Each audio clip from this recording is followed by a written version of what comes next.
Kali ini saya akan sharing tentang bagaimana program persiapan atau pendampingan guru-guru untuk menjadi guru penggerak, tapi yang basisnya STEAM, Science, Teknologi, Engineering, Art, dan Matematika. Mungkin saya nggak perlu lagi memperkenalkan diri saya, bisa di Google saja. Ya. Nah, ada 4 poin yang akan mau saya sampaikan hari ini. Satu tentang tantangan revolusi industri 4.0.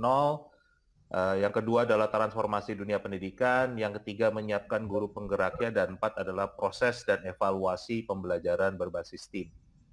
Kalau kita bicara tentang tantangan revolusi industri 4.0, ada beberapa dokumen yang sering dipakai sebagai referensi. Ya, ini kita bicara revolusi industri 4.0 itu selalu dikaitkan dengan dunia digital. Ada big data analisis, ada cloud computing, ada Internet of Things, ada cyber security, robotics, augmented reality, dan lain sebagainya. Dan ada perusahaan-perusahaan baru ya seperti Gojek atau Gokar yang tidak punya mobil sama sekali, ada Airbnb yang nggak punya properti sama sekali, ada Skype, ada Zoom yang nggak punya tiang telepon, ya kan, dan lain sebagainya. Ini kondisi revolusi industri 4.0 yang banyak sekali dipakai sebagai referensi. Yang paling terkenal adalah kajian dari McKinsey, judulnya Job Loss, Job Gain. Itu kurang lebih di situ dijelaskan ada 800 juta pekerjaan manusia yang akan digantikan oleh mesin atau teknologi. Jadi manusia harus siap-siap, ya, tidak bisa hanya berpikir kita bisa survive dengan model pekerjaan masa lampau, karena apalagi dengan adanya pandemi COVID-19 ini akan semakin banyak pekerjaan yang akan digantikan oleh teknologi. Kita lihat, kita tahu sebelum pandemi saja pekerjaan sebagai penjaga pintu tol sudah tidak ada lagi. Sebentar lagi pekerjaan sebagai teller di bank tidak akan ada lagi karena sudah digantikan oleh mesin semuanya. Buru-buru pabrik jelas akan digantikan oleh robot. Jadi ini disrupsi besar ya yang ada dalam kehidupan manusia, dan jika kita tidak siap, dunia pendidikan juga tidak menyiapkan SDM-nya, bisa-bisa apa yang kita kerjakan digantikan oleh mesin dan kita tidak bisa mendapatkan pekerjaan yang baru. Ini dari McKinsey. Kemudian ada lagi dari Institut Museum dan Perpustakaan. Di sini dikatakan bahwa di abad 20, rata-rata manusia itu hanya berganti pekerjaan maksimal 2 kali seumur hidupnya. Kebanyakan bahkan tidak pernah berganti pekerjaan. Lulus jadi guru, pensiun jadi guru. Lulus jadi tentara, mungkin pensiun jadi satpam. Jadi maksimal hanya 2 kali 2 pekerjaan. Dengan demikian mereka cukup menguasai satu hal saja, karena tugasnya jadi guru ya mungkin hanya mampunya ngajar saja kan. Itu yang terjadi di abad 20, dan kompetisinya hanya lokal. Kalau yang tinggal di Jakarta hanya di Jakarta, di Samarinda hanya di Samarinda, di Bima akan ada di Bima, ya, di Semarang akan ada di Semarang, dan lain sebagainya. Hanya lokal. Nah, masuk ke abad 21 ternyata terjadi perubahan yang sangat signifikan. Dari kajian ini dikatakan rata-rata manusia abad 21 akan berganti pekerjaan antara 10 sampai 15 kali. Dan ini pun dibuat tahun 2004. Jadi bisa jadi sudah berubah, mungkin bisa lebih banyak. Kenapa manusia di abad 21 akan berganti pekerjaan 10 sampai 15 kali? Karena perubahan teknologi juga cepat. Bisa juga berhubungan dengan kajiannya McKinsey tadi. Banyak sekali pekerjaan yang digantikan oleh mesin, ya kan? Sehingga sekarang yang tadinya kerja jadi petugas pintu tol, sekarang harus kerja satu yang baru. Yang tadinya bekerja untuk mereparasi handphone Nokia, kemudian dia harus belajar mereparasi handphone BlackBerry, sekarang harus tahu Android. Nah, dengan demikian kita berarti masyarakat era sekarang ini harus menguasai banyak hal secara bersamaan sesuai dengan perubahan tadi. Jadi nggak bisa modalnya hanya satu dan akan dipakai selamanya. Kompetisinya juga tidak lagi lokal, tapi global. Dan ini yang bisa kita lihat yang juga menjadi perbincangan hangat, bagaimana banyaknya masuk tenaga kerja asing ke Indonesia. Ya, itu di satu sisi memang kita harus diprotek, ya. Tapi juga di sisi lain berarti produktivitas sumber daya manusia Indonesia kalah dengan sumber daya dari negara lain. Nah, ini yang harusnya menjadi catatan buat kita, menjadi satu evaluasi buat diri kita, dan mudah-mudahan kita bisa memperbaikinya. Nah, kajian lain yang sangat terkenal asalnya dari Forum Ekonomi Dunia. Judul kajiannya adalah Laporan Pekerjaan Masa Depan, Future of Jobs Report tahun 2018. Di sana disimpulkan bahwa 65% dari siswa yang saat ini duduk di bangku SD nantinya akan bekerja pada bidang yang hari ini bidangnya aja belum ada. Sekali lagi ya, 65% dari siswa yang saat ini duduk di bangku SD nantinya akan bekerja pada bidang yang hari ini bidangnya belum ada.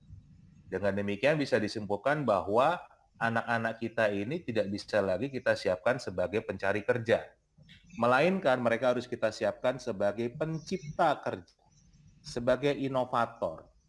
Dan mungkin ini yang menjadi dasar kenapa Pak Jokowi, Presiden kita, menunjuk Mas Menteri, Mas Nadiem Makarim yang ditunjuk untuk menjadi Mendikbud, karena memang tipikal SDM unggul di abad 21 ini adalah orang yang seperti Mas Menteri, yang bukan mencari kerja, tapi yang menciptakan kerja. Dan ini mungkin desainnya Pak Jokowi, beliau ingin memunculkan Nadiem Makarim yang baru. Nah, siapa yang paling tahu tentang Nadiem Makarim? Tentunya Nadiem Makarim sendiri. Dan itulah mungkin yang menjadi dasar kenapa Presiden kita menunjuk Mas Nadiem Makarim untuk menjadi Mendikbud. Karena SDM yang diciptakan harus model seperti beliau, yang bukannya mencari kerja, tapi bisa menciptakan kerja. Menjadi seorang inovator. Nah, untuk bisa menjadi inovator, tentunya kita tidak lepas dari taksonomi yang sering kita dengar akhir-akhir ini. Ya, mungkin di 3 tahun terakhir kita selalu mendengar yang dinamakan istilah HOTS atau Higher Order Thinking Skills, di mana ternyata ada 6 level berpikir manusia, dari tingkat yang paling rendah, C1 itu menghafal, C2 itu memahami, C3 itu mengaplikasi. 3 level ini disebut dengan lower order thinking skills atau penalaran yang rendah. Sedangkan C4 itu menganalisa, C5 mengevaluasi, dan C6 itu mencipta. 3 level berpikir ini disebut dengan higher order thinking skills. Nah, melihat tantangan di abad 21 tadi, revolusi industri 4.0, ternyata anak-anak kita harus sampai di level C6. Jadi C4 saja tidak cukup, karena 65% dari mereka kalau mau sukses pada masa mereka kerja nanti, betul-betul mereka harus levelnya di level C6. Mereka harus menjadi pencipta kerja, bukan menjadi pencari kerja. Yang mencari kerja sisanya tinggal 35%. Yang masih bergerak di bidang yang lama, yang ada di tahun ini. Nah, jadi kita bisa melihat ini kenapa Mas Menteri berulang kali mengatakan tidak penting kemampuan menghafal. Jadi C1, C2, C3 itu memang nggak dipakai di era sekarang ini, gitu. Jadi ini yang harus mengubah pola kita dalam dunia pendidikan, dalam mengevaluasi. Soal-soal yang sifatnya itu hafalan, soal-soal yang sifatnya hanya teori, yang ada kunci jawabannya, itu betul-betul tidak bermanfaat di era ini. Kita harus membiasakan membuat soal yang tidak ada kunci jawabannya. Nah, kalau kita bicara tadi statement saya membuat soal yang tidak ada kunci jawabannya, yang namanya mencipta, pasti nggak ada kunci jawabannya kan? Karena kalau ada kunci jawabannya namanya bukan mencipta, tapi mengcopy. Nah, proses pendidikan seperti ini adalah proses yang dibutuhkan di era revolusi industri 4.0. Ini kenapa HOTS itu selalu muncul, ya. Dan kalau kita sudah berpikirnya di level nalar tinggi, ya, kita membutuhkan keterampilan-keterampilan yang disebut dengan keterampilan abad 21, yang sering dikenal dengan istilah 4C. Ya, mulai dari berpikir kritis, critical thinking, collaboration, berkolaborasi, communication, berkemampuan berkomunikasi, dan creativity, kemampuan untuk kreatif. 4 skills ini disebut dengan keterampilan abad 21. Keterampilan wajib yang harus dimiliki di era digital ini. Dan ini didesain oleh Partnership for 21st Century Learning tahun 2002. Nah, perkembangan terbaru, ya, kalau tadi kita bicara revisi taksonomi Bloom tadi, miliknya Anderson dan Cradwell, itu diluncurkan tahun 2001.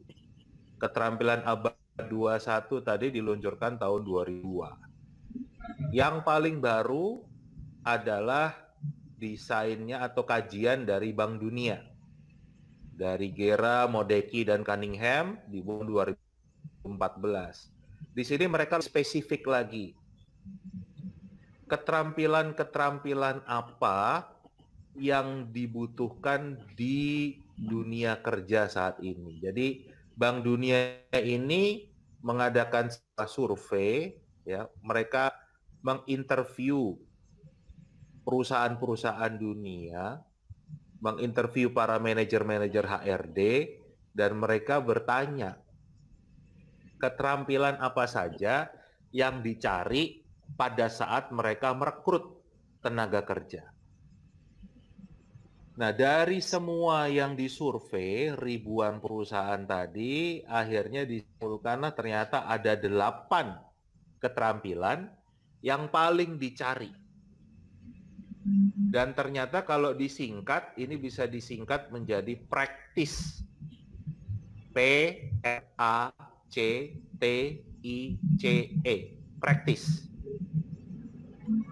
P yang pertama adalah problem solving. Memecahkan masalah. Mampu nggak SDM, sumber daya manusia itu memecahkan masalah? Karena kalau kita melihat di yang disebut dengan teknologi, teknologi tidak bisa memecahkan masalah. Kenapa? Karena teknologi itu selalu bekerja berdasarkan kunci jawaban. Jadi kalau ada masalah baru, mereka nggak bisa memecahkan. Mereka hanya bekerja berdasarkan apa yang diperintahkan. Ini yang dibutuhkan, problem solving, kemampuan memecahkan masalah. Yang kedua adalah resilience, ketangguhan. Jadi bagaimana orang itu mengalami kegagalan, ya kan, bisa bangkit lagi. Gagal, bangkit lagi. Gagal, bangkit lagi. Kalau kita berpikir ke para pencipta, itu nggak ada pencipta yang sekali menciptakan langsung bisa diterima. Kita oleh masyarakat. Kita pernah dengar misalnya kisahnya Thomas Alva Edison. Bagaimana beliau itu harus 9.999 kali gagal dulu, baru yang ke 10.000 kali dia berhasil menciptakan bola lampu tersebut. Bayangkan kalau dia berhenti di angka 500 saja. Mungkin kita masih pakai Petromax. Kan? Nah, ini yang kita bisa lihat betapa untuk menjadi seorang penemu, seorang inovator butuh ketangguhan. Keterampilan yang ketiga yaitu A, achievement motivation. Motivasi untuk berprestasi. Bagaimana membuat karya yang lebih baik lagi, lebih baik lagi, lebih baik lagi, lebih baik lagi. Ya, kalau kita lihat kenapa misalnya HP Samsung itu terus ada yang baru terus, ya kan? Dari S8 ke S9 ke S10, ya kan?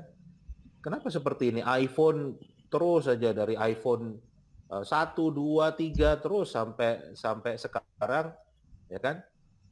Ini adalah bagian dari seorang inovator akan selalu memperbaiki karyanya. Jadi harus ada motivasi untuk berprestasi, motivasi untuk berbuat yang lebih baik lagi. Kemudian keterampilan keempat C yaitu kontrol. Bagaimana mengendalikan diri. Ini juga sangat penting. Mesin tidak bisa mengontrol dirinya sendiri. Harus ada orang lain yang mengontrol, harus ada perintah yang mengontrol mesin atau teknologi tersebut. Hanya manusia yang bisa mengendalikan dirinya sendiri. Kemudian keterampilan kelima adalah teamwork, kemampuan bekerja sama. Mesin tidak bisa bekerja sama. Buat apa mereka bekerja sama? Sedangkan manusia yang butuh bekerja sama. Dan menariknya, untuk menjadi pencipta, menjadi seorang inovator, tidak ada inovator yang menciptakan sesuatu itu sendiri. Pasti ada campur tangan orang lain sehingga karya tersebut bisa berhasil dan diterima oleh masyarakat. Jadi kemampuan bekerja sama atau teamwork itu sangat-sangat esensial. Keterampilan keenam, I, yaitu inisiatif. Prakarsa. Jadi kemampuan untuk melakukan sesuatu sendiri, ya kan, dengan inisiatif sendiri tanpa menunggu diperintah. Jadi ini juga yang menjadi tantangan dunia pendidikan kita, ya kan? Kita tidak membutuhkan lagi orang-orang yang bisa perintah, tapi justru orang-orang yang punya inisiatif sendiri. Kemudian keterampilan berikut C, ya, nomor 7 adalah confidence, kepercayaan diri. Kita butuh orang-orang yang pede, punya kepercayaan diri untuk menunjukkan karyanya, menunjukkan hasilnya, untuk bisa membantu memecahkan masalah dunia. Ini butuh kepercayaan diri. Dan yang terakhir, E adalah ethics atau etika. Semua karya tersebut harus memiliki etika. Nah, di kajian ini juga menariknya bahkan ditunjukkan timeline atau lini masa, ya, waktu yang paling tepat untuk mengembangkan keterampilan ini. Yang hijau atau D itu adalah dasar bagaimana keterampilan ini bisa dikenalkan. Jadi ternyata kemampuan problem solving masalah itu bisa dimulai dari usia dini. 0 sampai 5 tahun. Sama juga dengan kepercayaan diri dan etika. Itu bisa dikenalkan pada usia 0 sampai 5 tahun.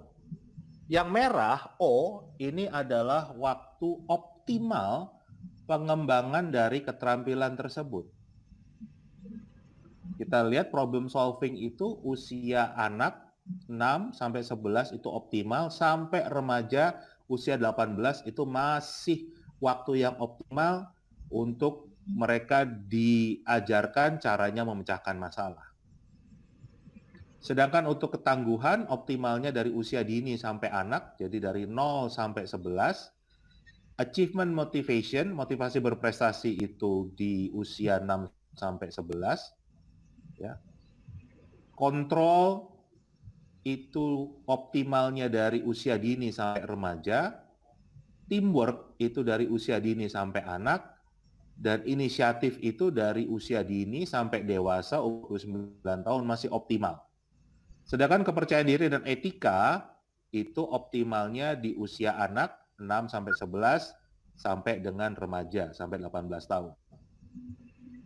Nah, kita bisa melihat yang mal ini ternyata paling kuat itu paling banyak letaknya di usia anak 6 sampai 11. Jadi bisa disimpulkan bahwa pendidikan di tingkat SD itu adalah satu hal yang sangat-sangat penting. Era yang penting untuk menumbuhkan keterampilan, atau ini juga sering disebut dengan karakter. Yang disebut karakter tuh ini sebetulnya. Ya, bahasa lainnya adalah kecakapan sosial emosional. Nah, sedangkan kalau P ini penguatan. Jadi Bapak Ibu sekalian, kita bisa melihat inilah kebutuhan ya di era abad 21 ini, di era menghadapi tantangan revolusi industri 4.0, keterampilan-keterampilan ini, kemampuan berpikir dengan nalar tinggi adalah yang dibutuhkan. Jadi ini dasar kenapa STEAM atau pendekatan STEAM itu dibuat. Karena tantangannya berbeda dengan era di masa yang lampau. Nah, tentunya sekarang kita khusus di Indonesia, targetnya adalah 2045 itu menjadi Indonesia emas, DM yang unggul, ya. Tapi kita punya tantangan. Mulai dari mutu pendidikan yang rendah, tingkat literasi yang rendah, akses yang belum terbuka, dan juga ada sikap lasen yang merasa kalau semuanya baik-baik saja. Ini tantangan kita untuk mencapai impian tersebut. Nah, bicara transformasi di pendidikan abad 21, ini saya mulai masuk ke bagaimana dunia pendidikannya setelah tadi kita melihat tantangannya.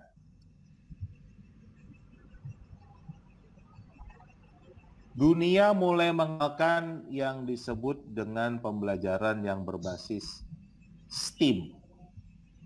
Science, teknologi, engineering, art, dan matematika. Dari sains, teknologi, rekayasa, seni, dan matematika yang terintegrasi menjadi satu. Kenapa ini diintegrasikan menjadi satu? Pada dasarnya adalah kita melihat hasil inovasi, ciptaan manusia, apapun itu bentuknya, pasti ada unsur sainsnya, ada unsur teknologinya, ada unsur rekayasanya, ada unsur seninya, dan pasti ada hitung-hitungan. Apapun itu karya manusia, pasti ada unsur STEAM ini. Dan itulah kenapa pendidikan STEAM ini dibuat. Karena tadi tujuan utamanya adalah menjadikan manusia sebagai inovator, ya, sebagai pencipta. Nah, Global STEM Alliance tahun 2016 menyusun framework pendidikan STEAM, di mana kalau kita lihat di tabel yang sebelah kiri, keterampilan apa saja yang akan tumbuh dari model pendidikan STEAM ini. Kita lihat ada kecakapan utamanya sesuai nih dengan tuntutan dunia tadi, tuntutan zaman tadi. Berpikir kritis, ada kolaborasi, komunikasi, kreatif, memecahkan masalah. Kalau di STEAM lebih detail lagi disebut dengan computational thinking atau berpikir komputasional, literasi data, kemudian literasi digital, dan sains komputer. Ini kecakapan yang menjadi tujuan dari pendidikan STEAM. Sudah sesuai dengan tantangan era revolusi industri 4.0.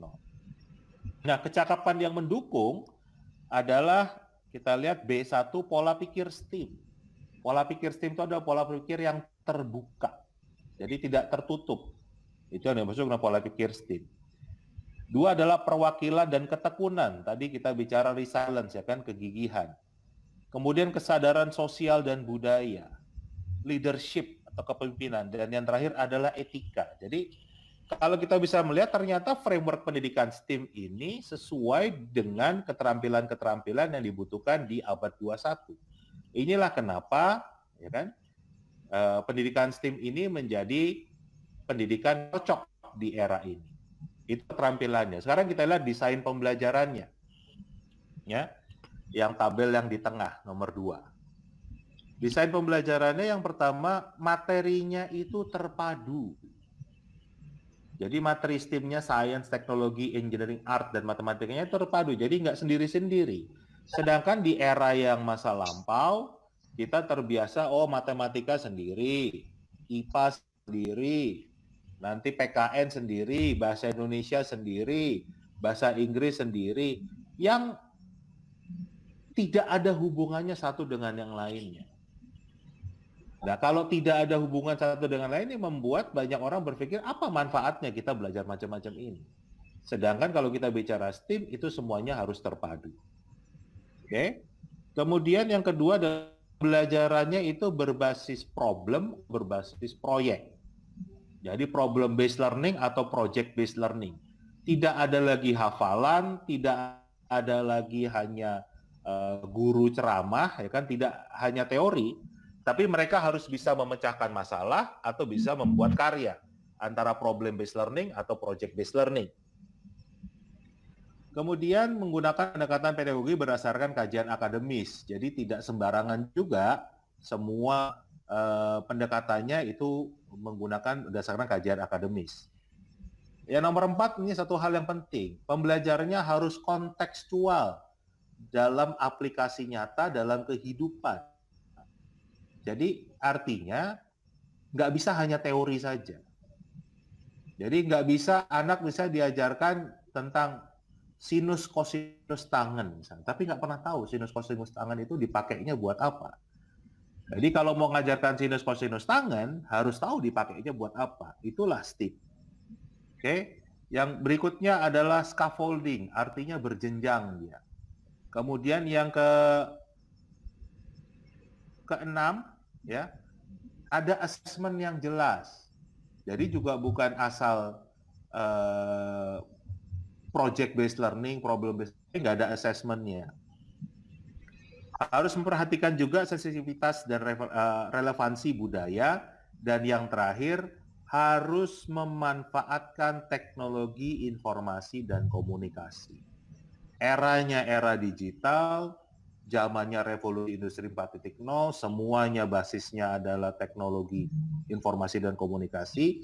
Jadi pembelajarannya juga harus basisnya pemanfaatan teknologi informasi dan komunikasi.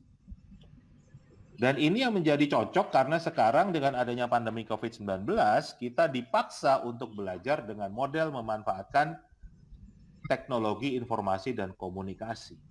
Jadi sudah masuk ke dalam framework-nya ini. Oke.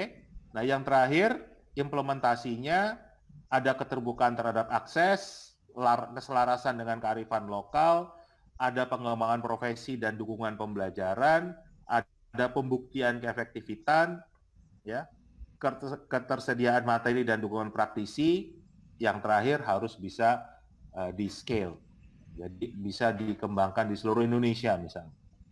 Nah, ini adalah framework dari pendidikan STEM. Nah, kenapa dibuat seperti ini? Ya, karena yang pertama memang anak-anak kita itu disebut dengan anak yang istilahnya adalah penduduk asli dunia digital atau digital native. Ini menurut Mark Prensky di tulisan beliau tahun 2001, judulnya Digital Native and Digital Immigrant. Ini menjelaskan ada 4 perbedaan antara anak-anak kita yang disebut dengan penduduk asli dunia digital dan kita-kita ini orang tua guru yang disebut dengan digital imigran. Artinya kita dulu hidup lahir di era sebelum digital, ya kan, masih nontonnya TVRI cuma 1 channel aja.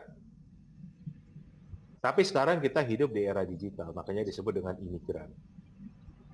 Nah, apa bedanya menurut Mark Prensky? Yang pertama, di era saya dulu yang namanya informasi itu sangat-sangat terbatas. Jadi itulah kenapa pola pengajaran zaman dulu, guru harus memberikan informasi, guru yang ceramah. Karena hanya itulah satu-satunya jalur informasi. Terbatas. Karena ada pun buku, tapi juga terbatas buku yang tersedia baik di sekolah maupun di sekitar kita, di rumah itu terbatas, mahal. Jadi jalan yang paling baik di era itu untuk belajar ya harus guru yang menjadi sumber informasi. Dan itu juga yang membuat kenapa anak-anak zaman dulu itu lebih konsentrasi, hormati guru, ya. Karena apa yang ditulis di papan tulis misalnya, begitu tulisannya dihapus, informasinya hilang. Begitu guru selesai bicara, informasinya hilang. Sedangkan era sekarang itu yang namanya informasi tidak terbatas, justru malah kebanyakan informasi. Jadi akan sebetulnya sangat mengagetkan kalau kita masih ketemu banyak pendidik yang mengeluh misalnya, kenapa anak-anak sekarang tidak konsentrasi, sulit untuk memperhatikan gurunya ngajar. Nah, bayangkan kalau guru ceramah, ya kan, menulis di papan tulis, ya mungkin kalau sekarang pun daring itu ngomong berjam-jam, tapi apa yang dibicarakan dalam hitungan detik sudah di tangan anak-anak kita dengan menggunakan Google. Nah, ini yang harus kita pikirkan lagi. Jadi bukan bicara anak yang dulu lebih rajin, anak yang sekarang tidak, anak yang dulu lebih mau belajar, tapi medianya yang mungkin harus kita perhatikan. Karena kalau kita melihat juga di era saya dulu, di era digital imigran ini, yang namanya informasi kebanyakan bentuknya teks, tulisan. Sedangkan di era sekarang sudah terbiasa bentuknya multimedia. Kalau nggak ada suaranya, nggak ada warnanya, nggak ada videonya, jangan harap mereka mau memperhatikan. Jadi kembali bukan mana yang lebih baik, hanya kondisinya sekarang berbeda. Sudah punya teknologi, diakses kapanpun, dimanapun.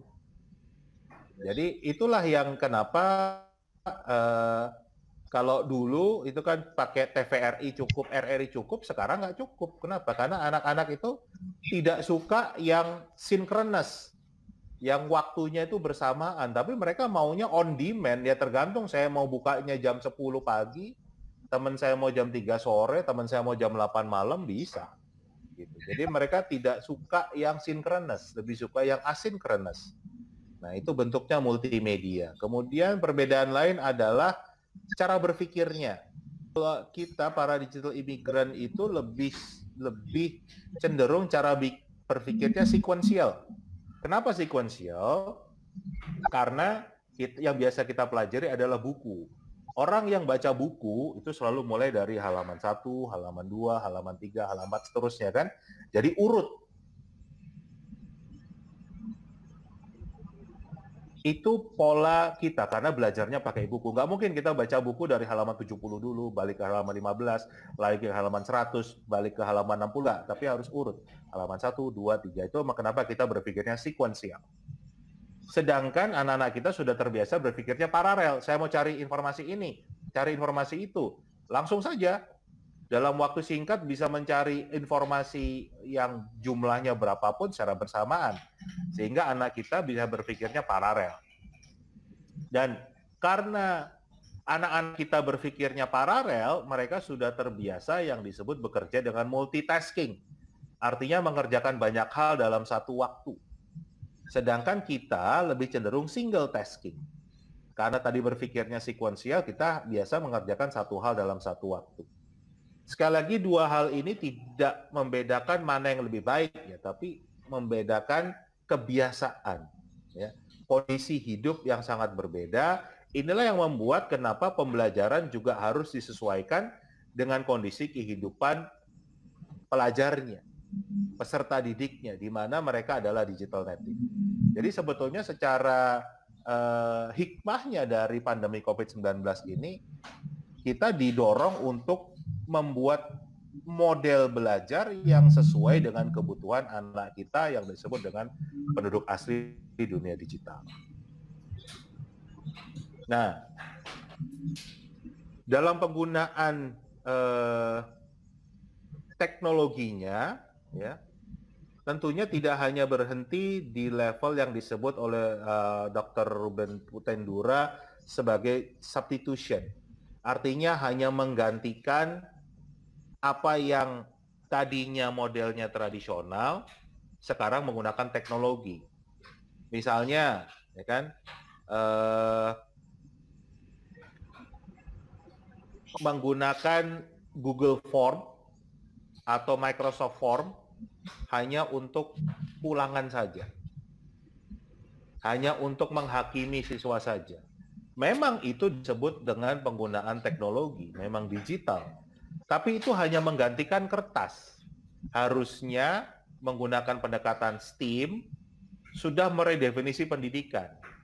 Jadi yang disebut dengan evaluasi itu bentuknya adalah portofolio, bentuknya adalah karya, bukan hanya tes lagi. Ini salah satu contohnya ya. Nah, dengan model STEAM ini akan juga mengenal proses belajar yang disebut dengan flip classroom. Artinya kelasnya tuh di flip, diputar kan gitu, dibalik. Yang tadinya biasanya itu mendengarkan guru terus untuk ceramah terus, sedangkan karena sudah menggunakan LMS, menggunakan video, jadi mereka bisa on demand. Misalnya seperti ini. Oh, nggak bisa di... Oke, nanti next saja lah. Intinya untuk materi, guru bisa membuat sebuah video misalnya, dan mereka bisa mengaksesnya kapanpun, dimanapun. Sedangkan yang lebih pentingnya adalah informasi tadi digunakan untuk apa? Untuk memecahkan masalah, untuk membuat sebuah karya, itu yang paling penting. Jadi fokusnya akan di higher order thinking skills. Nah, setelah kita bicara tentang tantangannya, kemudian tadi metode STEAM-nya, sekarang kita bicara persiapan gurunya. Bagaimana untuk menyiapkan guru. Nah, ada dua penulis di tahun beda, ya, tapi mereka punya konsep yang sama. Yang satu adalah Everett Rogers, tahun 1962, dengan bukunya yang disebut dengan Teori Difusi Inovasi. Sedangkan yang satunya adalah Geoffrey Moore, yang menulis buku judulnya Crossing the Chasm, atau Menyeberangi Jurang, ditulis tahun 1991. Tapi intinya sama, mereka berpendapat bahwa jika ada sebuah transformasi, jika ada sebuah perubahan, komunitas itu akan terbagi menjadi 5. Yang nomor 1 adalah orang yang disebut dengan inovator. Mereka adalah orang yang antusias. Jadi ada satu hal yang baru, mereka langsung coba, berani coba. Ya kan? Tapi jumlahnya kecil sekali, hanya 2,5%. Ini yang antusias.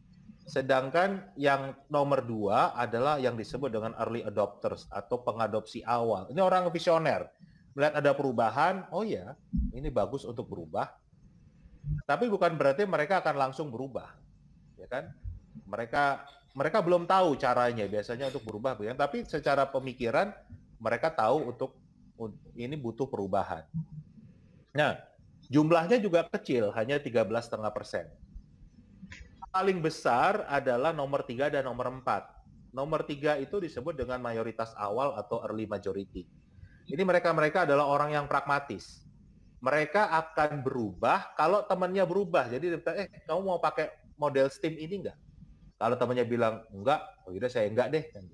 Tapi kalau temannya bilang iya, dia bilang yaudah deh saya juga nyoba deh. Jadi yang 34% ini lebih ke followers. Mereka yang mau berubah, tapi harus ikut dulu mayoritas gitu. Jadi disebut dengan mayoritas awal, orangnya pragmat adalah orang yang konservatif. Mereka akan menjadi mayoritas tapi yang lambat berubah. Mereka akan mencari dulu, memastikan kalau semuanya aman. Ini juknisnya udah ada belum? Ini aturan di Dapodiknya bagaimana? Ini mengganggu tunjangan profesi saya enggak? Ini pokoknya banyak hal. Kalau mereka sudah yakin itu aman, baru mereka mau berubah. Sedangkan tipe yang terakhir adalah yang skeptis, itu 16%. Nah, bisa bayangkan kalau jumlah guru kita, misalnya dalam satu sekolah, atau bahkan kita bicara se-Indonesia ini. Tentunya paling besar nomor 3 dan nomor 4. Kalau mereka di training bareng-bareng, nggak akan terjadi perubahan karena yang paling besar adalah nomor 3 dan nomor 4. Untuk itu, dalam proses pendampingan untuk mengajarkan model STEAM ini misalnya, yang harus pilih adalah yang nomor 1 dan nomor 2. Dan inilah disebut dengan guru penggerak. Jumlahnya ya hanya sekitar 16% dari total komunitas yang ada. Jadi kalau kita bicara jumlah guru Indonesia ada 3 juta, ya, berarti cukup 16% dari 3 juta yang tipikalnya adalah yang inovator dan pengadopsi awal. Nah, ini yang harus disiapkan oleh lembaga pendidikan atau Kementerian Pendidikan dan Kebudayaan atau Dinas Pendidikan supaya nomor 1 dan nomor 2 itu bisa menyeberang jurang dan ketemu dengan yang nomor 3, yang pragmatis, yang mayoritas awal. Kalau mereka sudah menyeberang jurang dan ketemu nomor 3 itu akan terpengaruh karena tadi nomor 3 adalah orang yang pragmatis, ya kan? Kamu mau berubah nggak? Oh iya, kalau kamu berubah, saya ikut berubah. Nah, begitu dia melihat yang 1 dan 2 itu berubah, dia baru ikut berubah. Setelah nomor 3 berubah, baru yang nomor 4. Dan yang terakhir, baru yang nomor 5. Jadi proses penyiapannya pun harus seperti ini. Nah, kemudian nanti yang dibuat, ya, yang dibuat oleh mereka, untuk mereka ini dalam arti adalah siswa, adalah karya-karya. Dan karya ini atau portofolio ini bisa bentuknya macam-macam, mau blog, mau vlog, ya kan? Ini saya tunjukkan, ini mudah-mudahan bisa ditunjukkan. Ini karya anak SD, vlog buatan anak SD.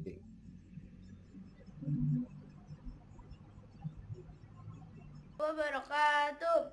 Di video kali ini saya akan membuat video tentang pelajaran IPA kelas 6 SD yang bertentangan dengan rotasi bumi dan revolusi bumi. Rotasi bumi adalah bumi berputar pada porosnya.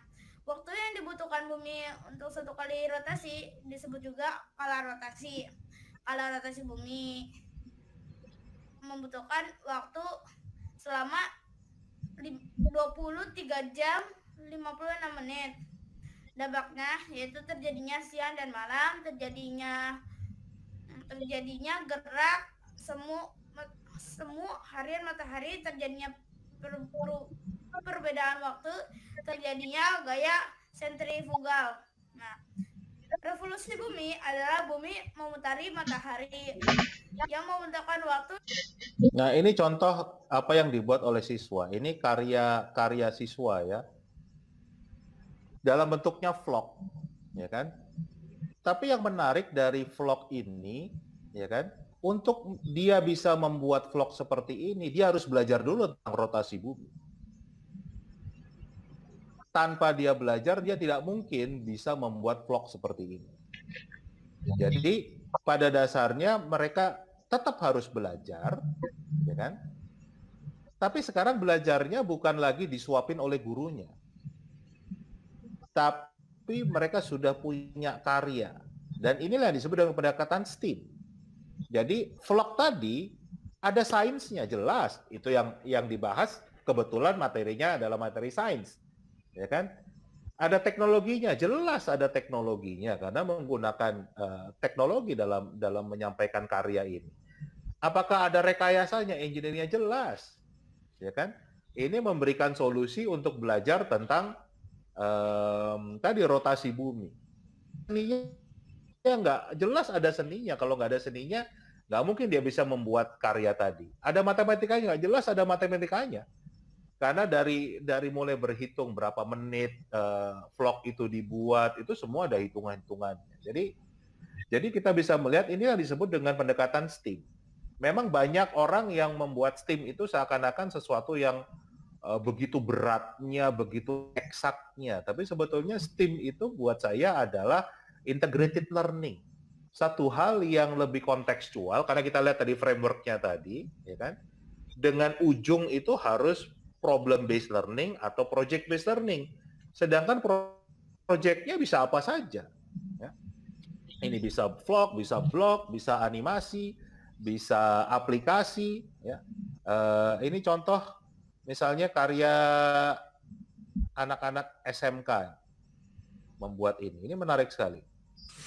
Bismillahirrahmanirrahim. Assalamualaikum warahmatullahi wabarakatuh.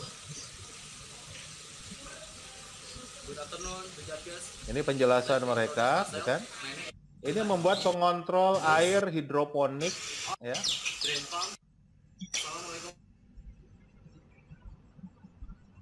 Menggunakan pompa Android. Sirkulasi dinyalakan. Pompa penguras dinyalakan. Pompa pengisi dinyalakan. Pakan ikan dinyalakan. Pompa sirkulasi dimatikan. Nah, ini contoh. Ini contoh karya nyata siswa, ya kan? Yang terus terang saya sebagai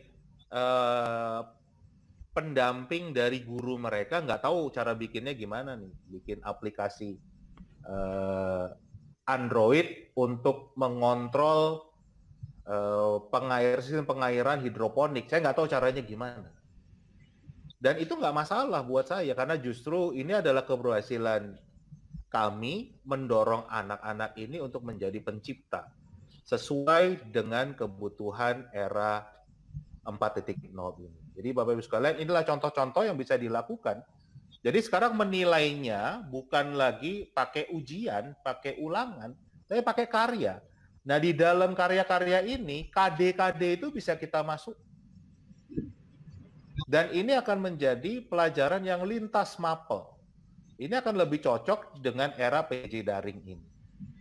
Nanti kita bisa diskusi lebih banyak deh. Banyak sekolah yang sudah menjalankan proses belajar seperti ini. Ya. Nah, ini proses pelatihannya, ya, karena memang butuh waktu untuk mengubah habitus, ya. Dan apa yang dilatih itu disebut dengan unlearning sekarang. Jadi Alvin Toffler mengatakan yang dimaksud dengan tuna aksara di abad 21 bukanlah mereka yang tidak dapat baca atau menulis, melainkan mereka yang tidak mampu untuk learn, unlearn, dan relearn. Biasanya pengalaman saya butuh 6-12 bulan menyiapkan guru penggerak tadi. Tapi mungkin sekarang dengan kondisi pandemi ini bisa lebih cepat. Karena secara teori 66 hari cukup untuk perubahan.